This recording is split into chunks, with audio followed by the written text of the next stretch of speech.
a dinâmica do jogo do São Paulo. Uma das leituras possíveis é essa, né? Foi o Roger que chamou? É que ele quer fazer o sistema dele ser assimilado. Apesar da chuva de pipoca, hein? Porque o Crespo também já foi apresentado. Não que o futebol argentino também seja, é um absurdo, né, Marcelo? Um mar de rosas, mas ele já foi apresentado às nossas características locais aqui, né, Paulo? O time dele já tomou banho de pipoca no ônibus, mas...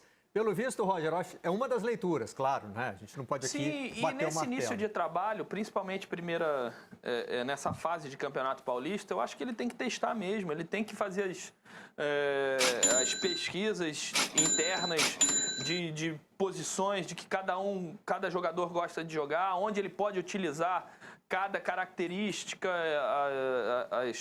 os testes também. Eu acho que ele está correto no pensamento dele. E o momento de testar é esse, porque daqui a um mês São Paulo joga a fase de grupos da Libertadores. E em relação ao Nestor, né, o início do Nestor, ele tem que fazer uma pré-eleição. Provavelmente a pré-eleição ele define o time titular. Eu acho que hoje em dia é assim, não sei se o Pedro tem algumas informações diferentes. Ele treinou hoje às 11 da manhã, hein? Porque ele treina no dia do jogo. Na nossa época, né, Pedro, a gente já sabia do time no dia anterior, né? Já dormia. Dificilmente tinha que dormir de chuteira, né? Apesar que tinha os coletivos de madrugada, né, Roger? Coletivo de madrugada? Explica isso, Pedrinho. Como é que é um coletivo de madrugada? Às vezes a gente dormia titular e na hora do jogo tava no banco. Cabeça de treinador, quando vai dormir, a gente nunca sabe o que pode acontecer, né, Barreto? Estranho naquela madrugada. Tem algumas conexões, alguns sonhos, assim, que treinador gosta de mexer na madrugada. Porém, hoje em dia, as informações que a gente tem é que ele vai levando isso para o mais perto do jogo possível, a escalação do time titular. E aí, provavelmente, quando ele escala o Nestor, a chuva não tinha caído ainda. E aí ele não quis mexer, né? Lembrando que no Santos, o Ariel mexeu. Ele deu a escalação oficial, ia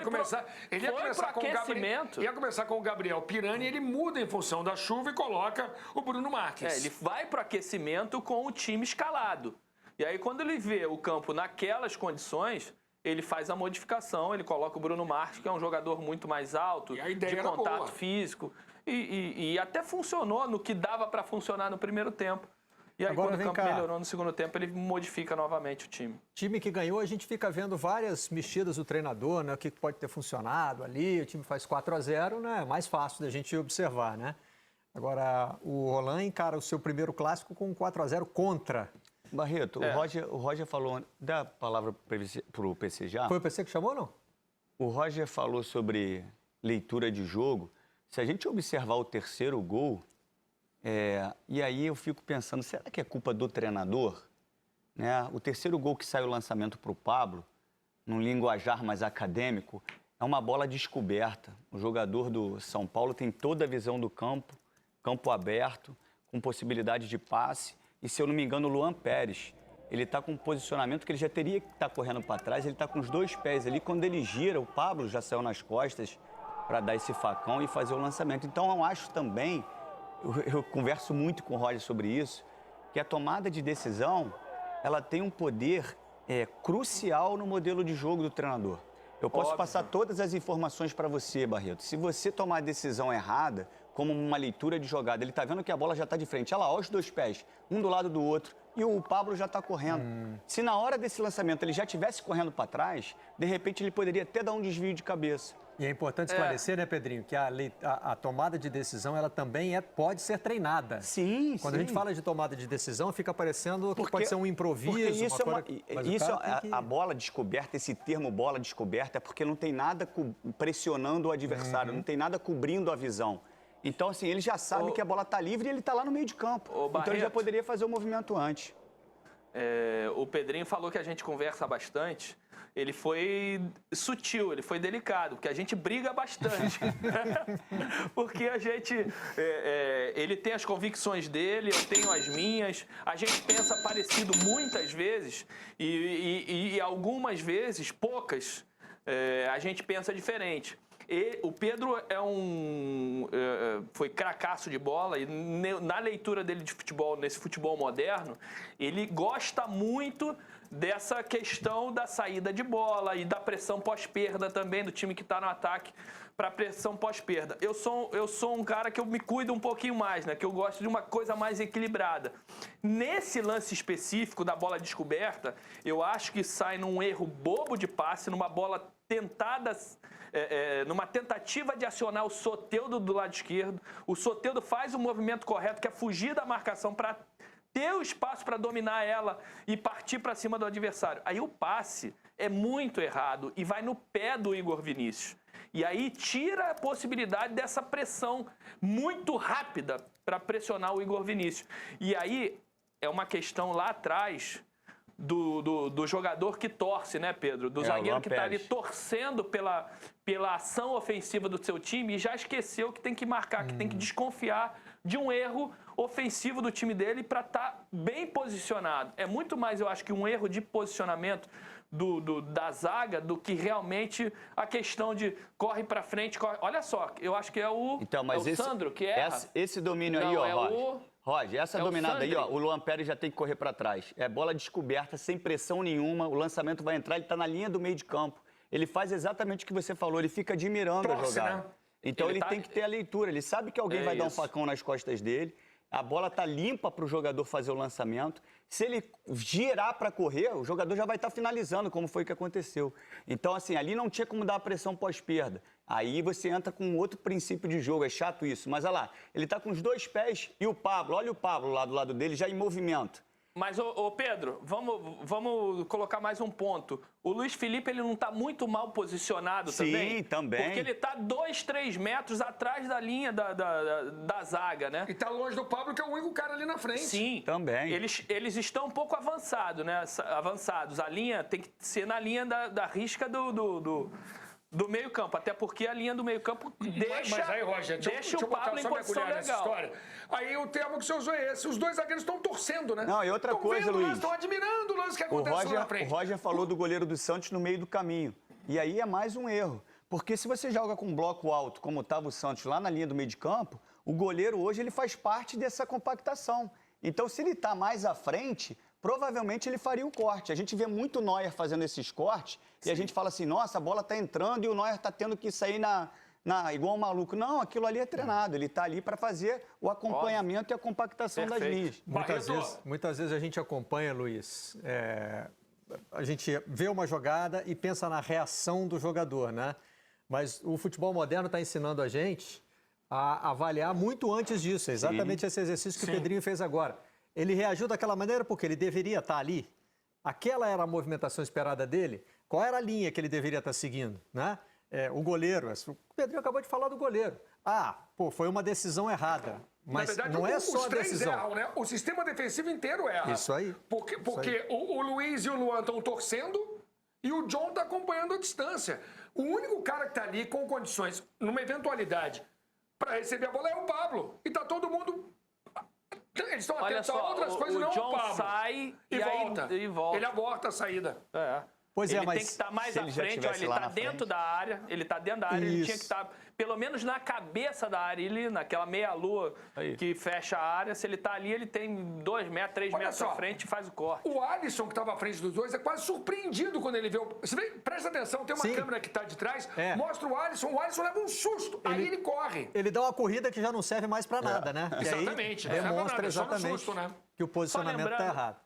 Bons tempos, Paulo. Bons tempos da pelada que tinha aquele zagueiro que subia, via que não ia dar tempo de chegar e gritava, goleiro! Né? Dava até aquela encolhidinha no pescoço, assim, ó, tipo...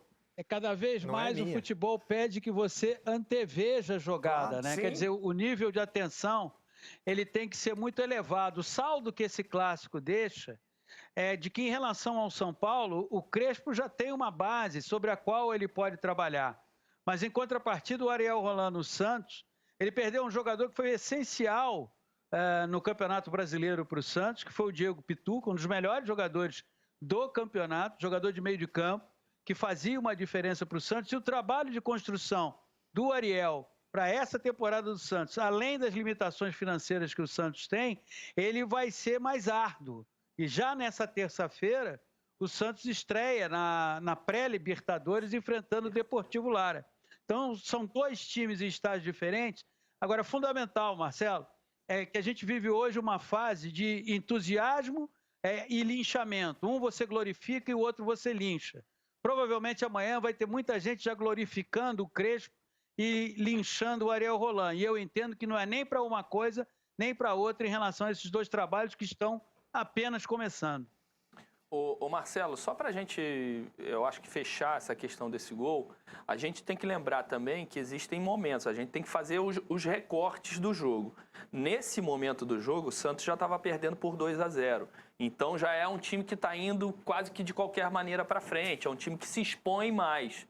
Para a gente também não falar assim, olha, errou aqui, errou ali, errou ali. Às vezes você tem que correr mais riscos mesmo, né? Perdendo por 2-0 já no segundo tempo, você avança suas linhas, você tenta deixar de mano aqui atrás. E as coisas vão acontecendo. A gente não é a mesma cobrança do que o jogo tivesse empatado, uma diferença de um gol, que você tem que se cuidar mais quando você vai para frente. Como você falou que a gente gosta de discutir, vamos discutir um pouquinho. Mas essa é uma questão no Brasil, né? Como a gente se desorganiza com um ambiente, com um placar inverso. Né? A gente vê, o time toma 1-0, ele já muda completamente a postura, ele já quer ir de qualquer jeito. Ele toma 2-0, ele muda. Sabe o que veio à cabeça agora? Hã? O 7-1. Me veio à cabeça agora claramente o 7-1. Sim, eu digo assim, a gente é movido dentro de campo ainda muito mais pela, por exemplo, a atmosfera dentro do campo. Se eu tenho uma função para fazer, o Barreto está com a bola. Não é para eu dar o bote no Barreto, é para eu segurar aqui, negociar o espaço com ele. Mas se a torcida está aqui do meu lado gritando, vai em cima dele, aí o ambiente me move para que eu tenha uma ação que não é ação tática. Não é ação técnica. Você pode ter um plano de emergência, né? Exatamente. É aquele momento da partida em que você vai aceitar correr risco, mas ainda é um plano. É um plano. Agora, eu não posso, devido às circunstâncias da partida, eu me desorganizar porque eu preciso vencer, sendo que eu não treinei nada daquilo. Então, assim, às vezes a gente dá um passinho para trás na questão tática, porque ainda existe resistência de futebol raiz, né, daquela época. Aí a gente vem com aquela história, o Brasil é o país pentacampeão do mundo, o Brasil é uma fábrica de talentos, e a gente acha que a gente vai ganhar a Copa do Mundo assim, e não é. Muito bem, a gente está sempre precisando tomar decisões, Luiz. Por exemplo, o editor fala com você pelo fone, com o apresentador do programa. Olha, está na hora de se despedir do Luiz e do Roger. Aí vem o Roger e puxa uma discussão com o Pedrinho. Aí você tem que decidir. Deixo a treta ou segura? Nesse momento, decidi pela treta, Luiz. Daqui a pouquinho nós vamos chamar o Hernan Crespo, que já está falando. Mas diga lá. Eu queria falar o seguinte, eu fiquei muito preocupado com o meu amigo Roger. Por quê, cara? Deixa a gente ficar na treta, tu vai buscar outro assunto. Não, eu tô tenso. Não, é a treta. Ah, é? É, porque é o seguinte... O Roger, não, porque eu tô brigando. Olha o bíceps do Pedrinho, amigo. Mas vai dar ruim pro Roger. Não, mas o bracinho dele é curtinho, não tem envergadura, não. É só manter a distância segura, né? Ô, Luiz, mas se ele correr, eu não pego ele, porque ele tá correndo 15 quilômetros. Isso, cada um o com as Pedrinho suas foi armas. perfeito na colocação dele aí nessa última questão, né, de desorganização. Mas eu acho que muitas vezes você tem que arriscar, sim, num jogo... por exemplo, vamos voltar um pouquinho de Campeonato Brasileiro. No jogo final do São Paulo contra o Flamengo, né? O Flamengo perdia o jogo por 2-1 naquele momento. Precisava vencer a partida para não depender do resultado do Corinthians com o Inter. E o Rogério Ceni optou por manter o seu esquema tático, botou o João Gomes no lugar do Diego para ter uma proteção maior. A outra substituição não vou lembrar, mas ele não fez coisas diferentes para buscar... Ele botou o Mateuzinho na lateral direita. No lugar do Isla, isso. Não fez coisas diferentes para não mexer taticamente na equipe, para tentar, de alguma forma, mudar o que estava acontecendo dentro do campo e que, na minha opinião, aquelas modificações não alterariam nada, coisa que realmente aconteceu. Não alterou nada e ficou dependendo daquele desespero do Inter em cima do Corinthians, confiando muito mais na equipe do Corinthians do que no Flamengo para fazer alguma coisa diferente. Mas o Pedrinho tem razão, a gente se desorganiza muitas vezes. Num clássico é difícil, você está tomando por 2-0, faltando 15 minutos, realmente... aqui no Brasil, o torcedor pede esse ímpeto de ir para frente de qualquer maneira, você corre esse risco de tomar o terceiro, o quarto gol, mas você também mostra para o seu torcedor que você quer, de alguma forma, buscar algum resultado. Eu só acho que São recortes que a gente faz durante a partida para analisar taticamente o que está acontecendo. Mas hoje o segundo tempo foi todo do São Paulo. O São Paulo fez uma leitura mais inteligente, fez as modificações que deram certo. 4-0, eu acho que mostra a superioridade do São Paulo no jogo. E eu acho que o Santos vai ter muito trabalho nessa temporada. Uma situação que me chama a atenção, pelo menos nesse início do trabalho, é que o Pablo está ganhando espaço. O São Paulo fala no Borré, mas parece que o Crespo está gostando muito do trabalho do Pablo e... E vai ser uma briga difícil pelo Borré, né? O River quer, o Palmeiras assim. quer. Não, e nessa situação, financeiramente, o Borré é caro. Financeiramente, eu acho que está brigando com dois times que hoje não estou falando... Tem mais estrutura